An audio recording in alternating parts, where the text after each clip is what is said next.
नमस्कार विद्यार्थियों। आज हम केमिकल काइनेटिक्स या रासायनिक बल गतिकी इसकी चर्चा प्रारंभ करेंगे। इसके कुछ सीरीज में हम चर्चा करेंगे केमिकल काइनेटिक्स क्या है या रासायनिक बल गति इसको हम बोलते हैं। केमिकल डायनामिक्स भी इसका कई पुस्तकों में लिखा हुआ मिल जाता है। तो ये रासायनिक बल गतिकी या केमिकल काइनेटिक्स क्या है और उनमें किन टॉपिक्स का हम लोग अध्ययन करते हैं उसके बारे में थोड़ी चर्चा करेंगे। कुछ चीजें हायर सेकेंडरी में या 12th में आप लोग पढ़ के आए हुए हैं, उसी के कंटिन्यूएशन में हम कुछ और एडवांस लेवल की बातें यहाँ पर देखेंगे। तो ये रासायनिक बल गतिकी या केमिकल काइनेटिक्स है क्या? केमिकल काइनेटिक्स में हम, जैसे कि नाम से ही पता लग रहा है, अध्ययन करते हैं रासायनिक अभिक्रियाओं का। ठीक है, और किस तरीके की रासायनिक अभिक्रियाएं हैं? किसी भी तरीके की हो सकती हैं, लेकिन जो कुछ ऐसी अभिक्रियाएं जो कि बहुत तीव्र गति से होती है, जैसे आयनिक रिएक्शंस बहुत फास्ट होती हैं, या ऐसी अभिक्रियाएं जो कि बहुत मंद गति से होती हैं, जिनको पूर्ण होने में काफी लंबा समय लग सकता है, कई महीने, कई दिन, कई साल या कई 100 साल लग सकते हैं। जैसे पृथ्वी के अंदर होने वाली अभिक्रियाएं हैं, इनको पूर्ण होने में काफी लंबा समय लगता है, यानी काफी धीमी गति से चलती हैं। प्रेसिपिटेशन रिएक्शंस जो हम लोग लैब में प्रेसिपिटेट करते हैं टेस्ट के दौरान, वो आयनिक अभिक्रियाएं होती हैं और कोई रिएजेंट डालते ही उनका अवक्षेपण हो जाता है।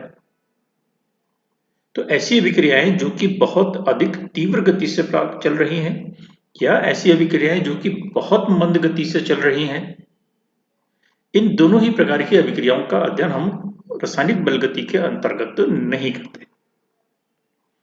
यहां हम वो अभिक्रियाएं लेते हैं जिनका वेग या जिनके बारे में हम आसानी से अध्ययन कर सकते हैं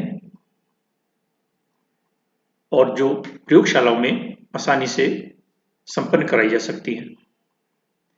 तो ये जो रासायनिक अभिक्रियाएं हैं, हम कितनी तरीके की रासायनिक अभिक्रियाएं हैं इसके बारे में पढ़ते हैं।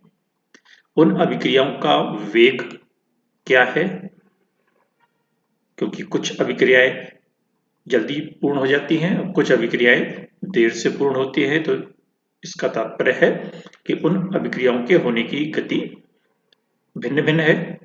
तो उन अभिक्रियाओं का वेग क्या है, कुछ उनकी क्रियाविधि के यानी मैकेनिज्म के बारे में भी हमको जानकारी प्राप्त हो जाती है, और उन केमिकल रिएक्शंस या रासायनिक अभिक्रियाओं को प्रभावित करने वाले फैक्टर्स या कारक क्या क्या हैं, इन सब का अध्ययन हम केमिकल काइनेटिक्स के अंतर्गत करते हैं, और कुछ अध्ययन हम पहले कर भी चुके हैं। तो ये एक सिंपल एक लाइन की डेफिनेशन होती है। यदि पूछा जाए कि केमिकल काइनेटिक्स क्या है या उसके में हम अंतर्गत किन पॉइंट्स का अध्ययन करते हैं, तो हम कहेंगे कि रासायनिक अभिक्रियाओं के प्रकार, वेग, क्रियाविधि और उनको प्रभावित करने वाले कारकों का अध्ययन रासायनिक बल गतिकी कहलाता है। अब यहां पर हम अभिक्रिया के वेग के बारे में बात करते हैं। सबसे पहले, जब भी कोई अभिक्रिया होती है तो आपने देखा होगा अभिक्रिया को हम इस तरीके से लिखते हैं, A प्लस B और एक एरो का साइन लगाकर C प्लस D। इस एरो से पहले जैसे A और B लिखा है, ये अभिकारक कहलाते हैं, और एरो के बाद C और D ये उत्पाद कहलाते हैं। अभिकारक यानी रिएक्टेंट्स और उत्पाद यानी प्रोडक्ट्स। तो दो या दो से अधिक रिएक्टेंट्स या अभिकारक आपस में अभिक्रिया करके दो या दो से अधिक उत्पाद या प्रोडक्ट्स बनाते हैं। तो ये एक सिंपल तरीका है केमिकल रिएक्शंस को लिखने का, जिसमें कुछ रिएक्टेंट्स हैं और कुछ प्रोडक्ट्स हैं। तो ये जो अभिकारक होते हैं, ये अभिकारक मिलकर यानी रिएक्शन करके प्रोडक्ट्स बनाते हैं। तो जाहिर सी बात है कि जैसे जैसे समय निकलता जाएगा यानी अभिक्रिया होती चली जाएगी, वैसे वैसे अभिकारक समाप्त होते चले जाएंगे, कम होते चले जाएंगे और एक निश्चित समय बाद अभिकारक पूर्ण तरीके से लुप्त हो जाएंगे, यानी रिएक्शन कर चुके होंगे, उनकी सांद्रता समाप्त हो जाएगी। और दूसरी तरफ जो प्रोडक्ट्स हैं उनकी सांद्रता बढ़ती चली जाएगी और एक निश्चित समय बाद वो अधिकतम हो जाएगी, जबकि सारे अभिकारक उत्पाद में कन्वर्ट हो चुके होंगे। तो यहां पर जब भी हम केमिकल रिएक्शन देखेंगे तब उसमें क्या होगा, अभिकारकों की सांद्रताओं में कमी होती है और उत्पाद की सांद्रताओं में वृद्धि होती है। तो वेग के बारे में जब हम बात करते हैं तो इसके लिए हमको चाहिए सांद्रताओं में परिवर्तन। अभी सांद्रताएं अभिकारक की भी हो सकती हैं और उत्पाद की भी हो सकती हैं।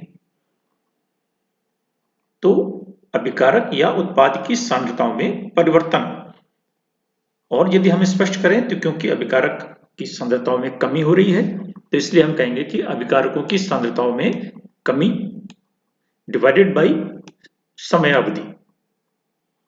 टाइम से हम डिवाइड करते हैं तो वेग निकलता है।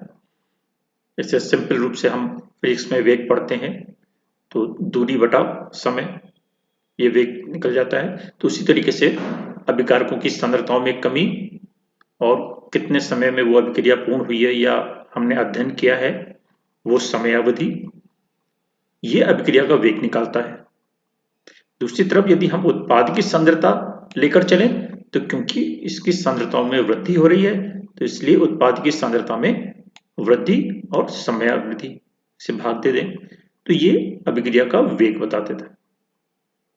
कहने का तात्पर्य है कि अभिकारकों की सांद्रताओं में परिवर्तन या उत्पाद की सांद्रताओं में परिवर्तन से हम अभिक्रिया के वेग की गणना कर सकते हैं।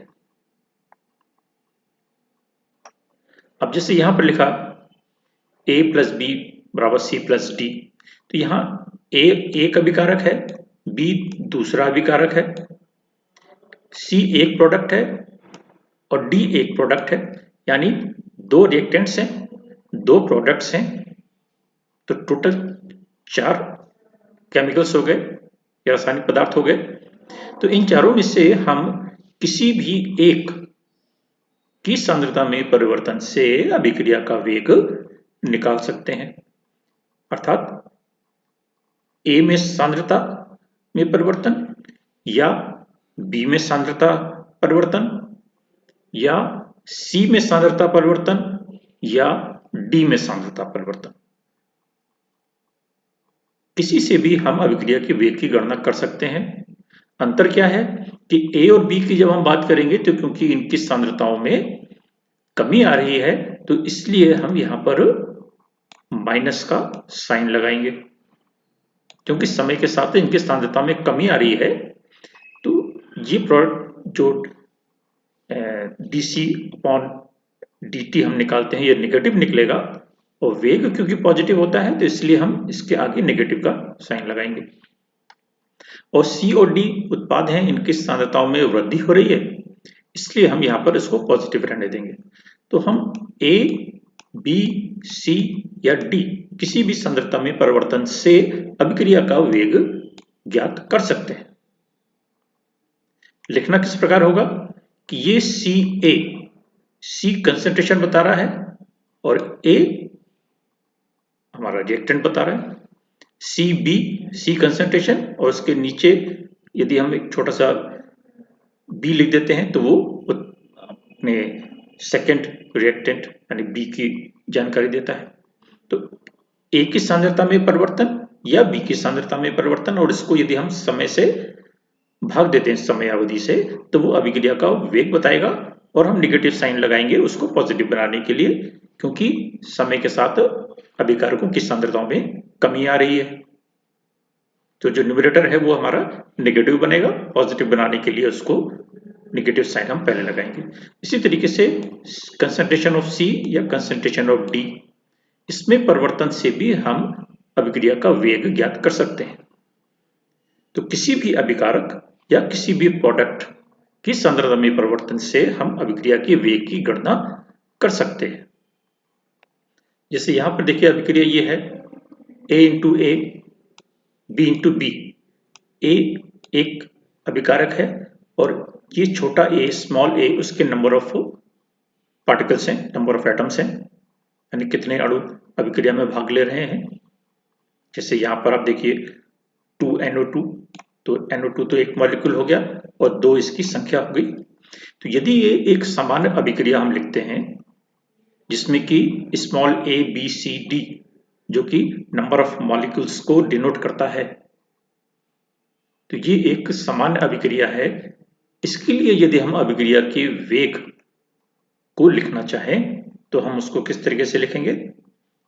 वेग बराबर ये dCA अपॉन dt तो हो ही जाएगा और इसको हम a से और डिवाइड करेंगे, यानी नंबर ऑफ मॉलिक्यूल्स जितने हैं उससे हम और डिवाइड करेंगे।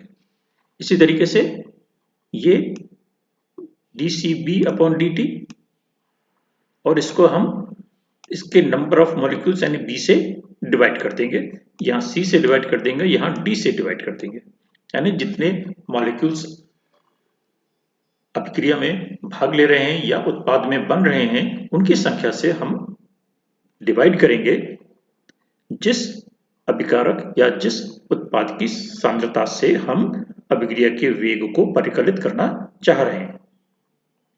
जैसे यहाँ पर ये एक रिएक्शन है 2NO2 प्लस F2 बराबर 2NO2F।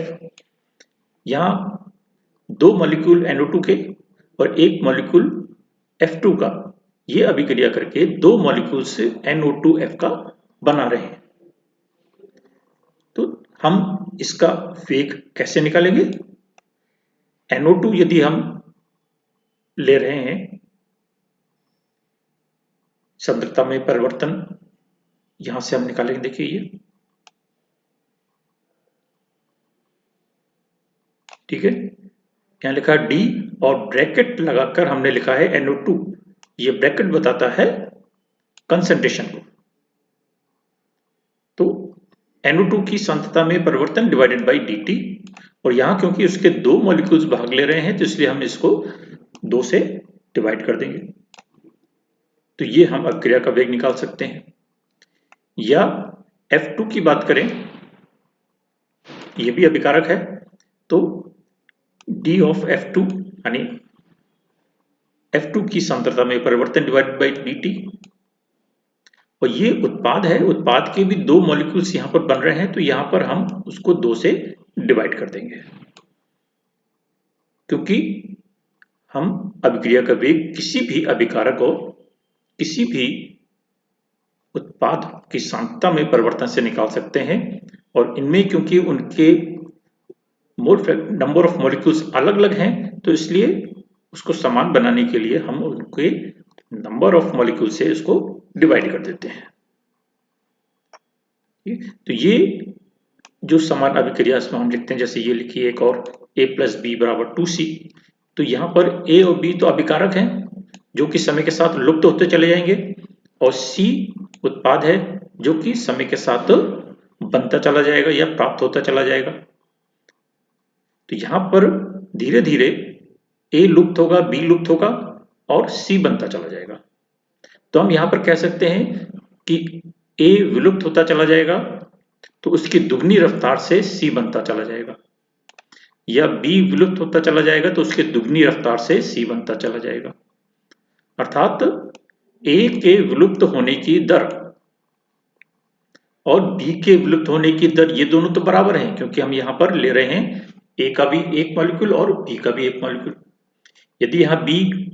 यदि हम 2 ले लेते तो B दुगनी रफ्तार से विलुप्त होता, लेकिन यहाँ पर हम 2 अभी नहीं ले रहे हैं, तो इसलिए A के लुप्त होने की दर और B के लुप्त होने की दर तो बराबर है, लेकिन इसकी दुगनी गति से या वेग से C बन रहा है। तो हम कहेंगे कि जो C के बनने की दर है वो A और B के विलुप्त होने की दर से दुगनी हो जाती है। C के बनने की दर 2 गुणा A के विलुप्त होने की दर या B के विलुप्त होने की दर।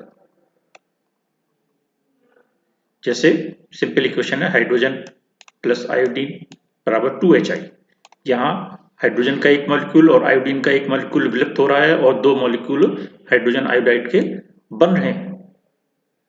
तो यदि हमें इसमें किसी भी एक की भी दर पता है, तो जैसे आयोडीन के लुप्त होने की दर 10⁻⁻⁶ है यदि दी हुई है, तो हाइड्रोजन आयोडाइड के बनने की दर कितनी हो जाएगी? उसकी दुगनी। ठीक है। और यदि हाइड्रोजन आयोडाइड के बनने की दर दी हुई है तो हाइड्रोजन के विलुप्त होने की दर उसकी आधी हो जाएगी। तो इस तरीके से हम मैनिपुलेट करके कोई भी जानकारी, एक बेसिक जानकारी प्राप्त कर सकते हैं। तो रासायनिक अभिक्रियाओं में अभिकारकों की सांद्रताओं में परिवर्तन आता है, कमी आती है, उत्पाद की सांद्रताओं में भी परिवर्तन आता है लेकिन वृद्धि होती है। तो किसी भी अभिकारक और किसी भी उत्पाद की सांद्रता से हम अभिक्रिया के वेग के बारे में जानकारी प्राप्त कर सकते हैं।